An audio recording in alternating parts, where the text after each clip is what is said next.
Namaste and welcome to GEOPODS. I am Nandita Lata in conversation with Anirban Datta.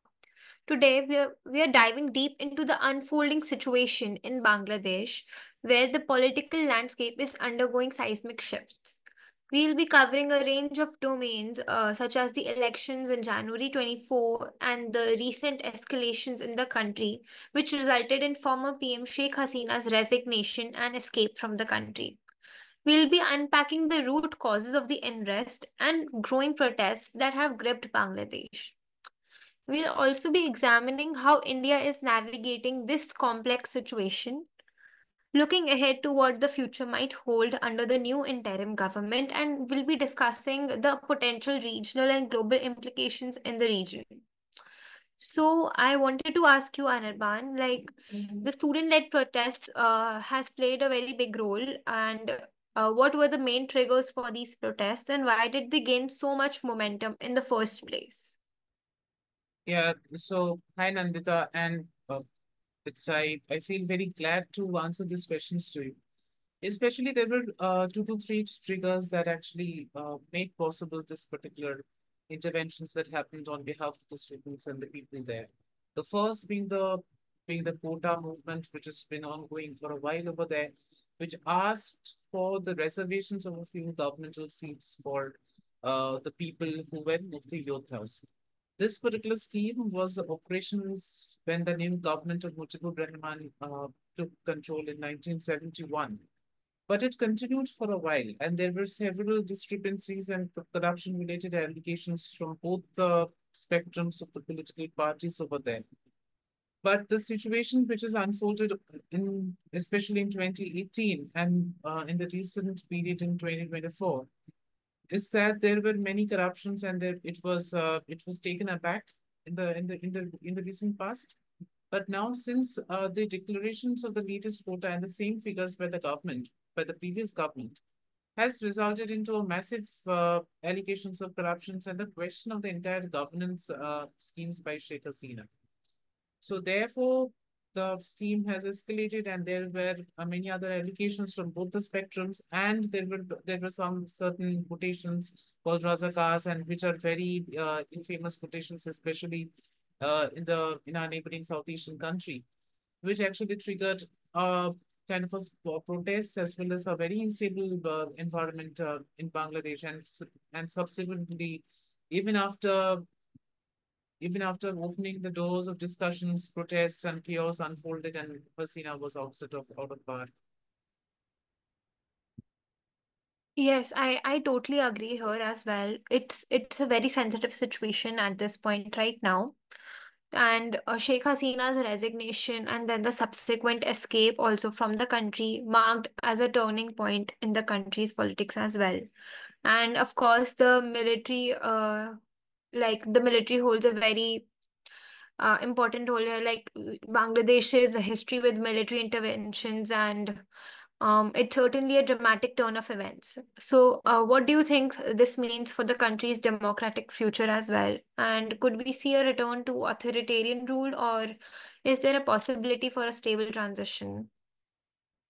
Currently, in the present context, we cannot categorize Bangladesh as a very safe country, especially with the chaos and the undemocratic process or whatever the allegations of corruptions that has unfolded so far. But yes, despite the unsafety, despite the corruption levels, we can see the army has taken a very important role, especially in inviting political parties over there to sit with political parties, initiate dialogue and discussions, especially among the students over there. But however, this particular political structure which we are currently seeing right now is the interventions of both the students and the army being getting played as a backdrop role, and their role will be in the background, especially with the inductions of the new interim government.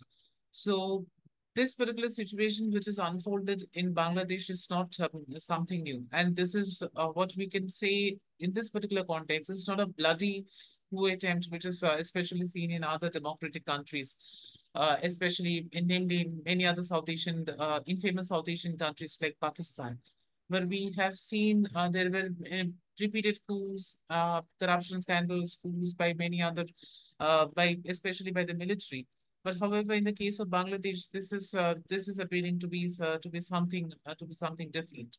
While the voice of dissent, especially in the media over there, is it seems to be shifted to the another sphere of the political spectrum, but it is trying somewhat to display an element of democratic structure, but it's trying to display an element of a free society there.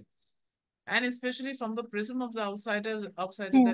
that I can say in this particular context, it is that the situation needs to improve, and especially the interim government has given a timeline of 3 months of operations, and currently we have all the cards available right now, and especially what will happen. Especially the functions of the interim government, let me tell you, interim government actually presided for elections, especially when the elections during especially during the end of 1990s when it used to happen. The interim government is to see how exactly the elections can be conducted. But after that, there was launch of a separate election commission. But currently, we will not see its function, and maybe we can see the continuations of the interim government, or we can see the launch of elections once again in Bangladesh, which in 2024 this year was heavily boycotted by the principal opposition Yes. party to the Awami League, the BNP. Yes, I agree also. While we were talking about the student protests, I wanted to point it out that the system actually allotted 1% for people with disabilities, reservation 5% for minorities, 10% for women, 10% for rural candidates, and furthermore than 30% for the children and grandchildren of freedom fighters, which totals up to 56%. So it left only 44% for others based on merit. Now, while we're talking about the interim government as well, that's a very interesting point and perspective. The leadership of the interim government will be under, I think, intense scrutiny, both domestically and internationally as well. So, I wanted to ask, what steps should this government take also to ensure that the current situation does not exacerbate the already fragile and sensitive situation in Bangladesh? Firstly, you can see there is a conflict trigger because of the latest quota act and the latest declarations of the quota. So therefore you can also see, since you have already enshrined that there were certain reservations to minorities, and you can always understand why they were the prime targets over there.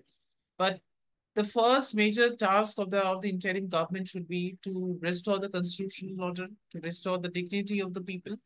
Thirdly, they also have to ensure the law and order of the country, because the law and Hmm. order is virtually absent in the country right now, with the students from many universities in Dhaka and across the country guarding the guarding traffic, and they're somewhat playing an active role in the citizenry, and an active role in the administrations of the country right now. And the protests also see, I have also witnessed many other local sources over there. The protests actually saw many of the police officers vacating their positions, Hmm. especially for the fear of being attacked, for the fear of more violence. So therefore, there is a need of a discipline right now. Right now, you can see that there is a shift from one political regime to another. What I can say, it's a very violent transfer of power in the current period of time. Especially we have seen such contexts, especially in the countries like Sri Lanka.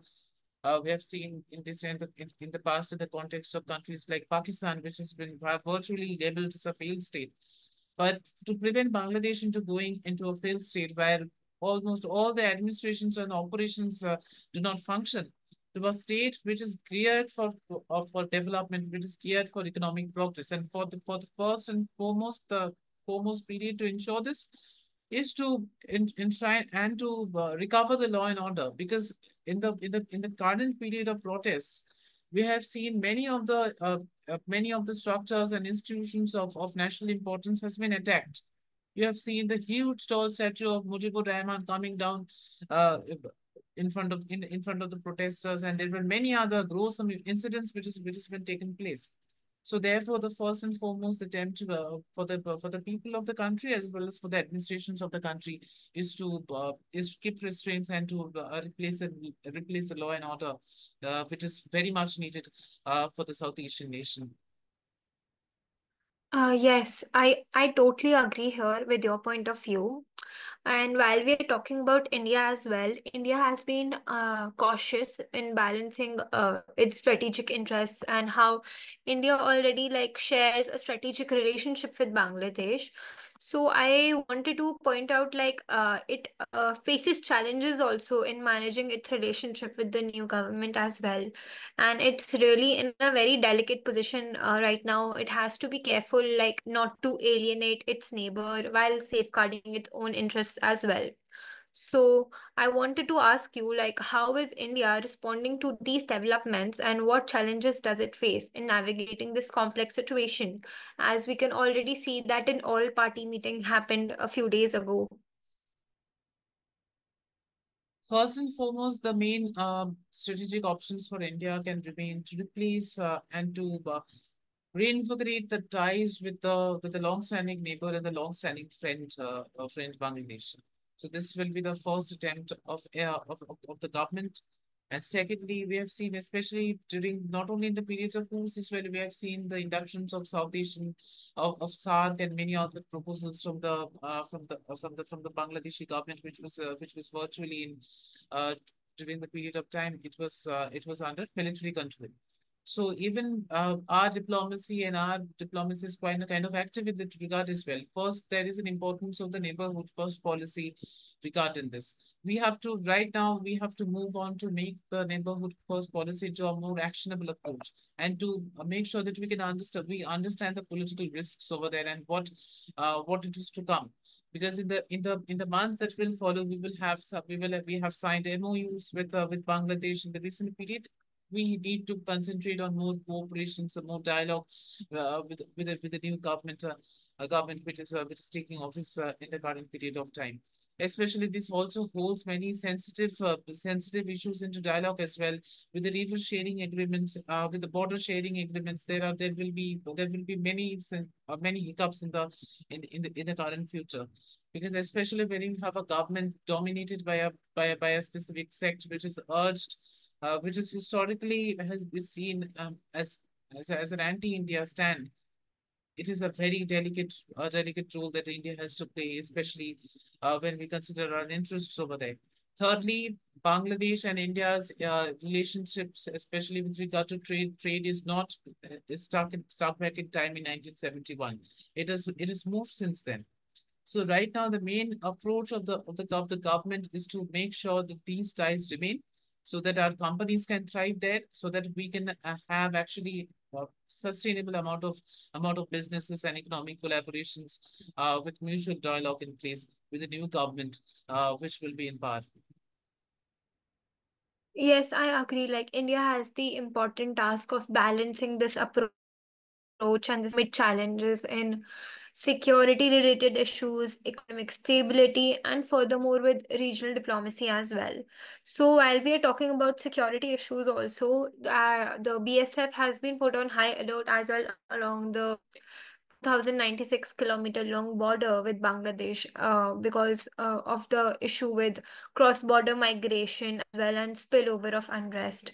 Furthermore, while we are talking about economic stability and maintaining, the instability currently has interrupted trade as well, which can also lead to problems in industries, imports, and exports, since Bangladesh shares a very specific bond with India in the way that India is the second largest trader with Bangladesh in Asia after China. And like India needs to balance this hands-off approach as well for its support for a democratic and a stable democracy in Bangladesh.